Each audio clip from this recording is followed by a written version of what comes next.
हुर को उमर इब्न साद की जानिब से ये जिम्मेदारी सौंपी गई थी कि अपने 1000 फौजियों को लेकर हुसैन का रास्ता रोकने की कोशिश करो।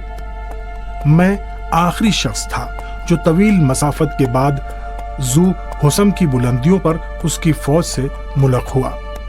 थका हुआ भी था और प्यासा भी। उस हंगामे के बीच हुर की तलाश में था कि अचानक मैंने हुसैन को देखा कि अपने कांधों पर मश्क लिए हमारे फौजियों के दरमियान चल रहे हैं और सिपाहियों और उनके जानवरों को पानी पिला रहे हैं। मैं तो चकरा गया था। क्या हम हुसैन के साथ जंग नहीं कर रहे थे? क्या हुसैन हमारे दुश्मन नहीं थे? तो वो हमारे दरमियान क्या कर रहे थे?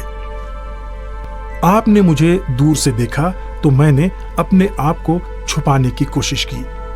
मैं उनका सामना नहीं करना चाहता था, लेकिन वो मुस्कुराते हुए मेरे करीब आए और मेरे सामने पानी पेश किया।